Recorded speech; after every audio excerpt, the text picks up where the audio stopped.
আপনি একটি বই কিনতে আসছেন বই মেলায়। আপনি একটা বই কিনলেন 100 টাকা দাম। দোকানদারকে আপনি 500 টাকা দিছেন। 500 টাকা ওই দোকানদারের কাছে ভাঙতি নাই। উনি পাশের দোকান থেকে ভাঙাই না আপনাকে বই দিয়ে দিছে 100 টাকার আর 400 টাকা ফেরত দিছে।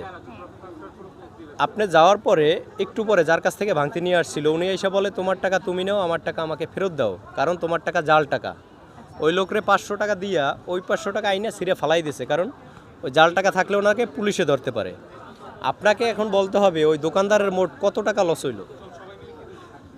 দোকানদারের তো 100 টাকা লস হয়েছে, কারণ বইটার দাম 100 টাকা। উনি তো ওই ওনার থেকে টাকা এনে দিছে না।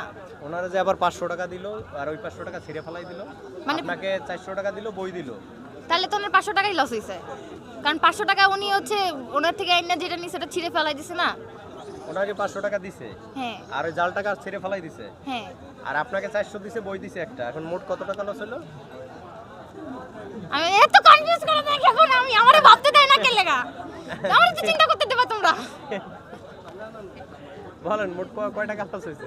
আচ্ছা, প্রশ্নটা হচ্ছে যে একটা আমি বই কিনতে গেছি, বইয়ের দোকানদারকে হচ্ছে আমি 500 টাকা দিছি, ওনার থেকে আমি 100 টাকার বই কিনছি। হ্যাঁ, তো উনি হচ্ছে ওনার কাছে ভাঙতি ছিল না, তো উনি আরেকজনের থেকে ভাঙতি করে আনছে, তাই না?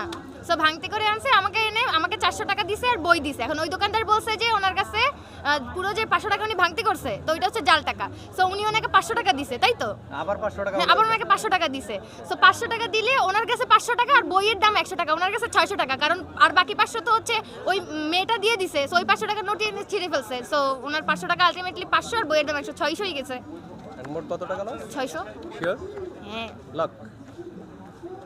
বন্ধুরা, ওনার এই অ্যান্সারটা 100% রং। আপনাদের যদি সঠিক অ্যান্সার জানা থাকে কমেন্ট বক্সে লিখবেন। কিন্তু পোস্ট করবে।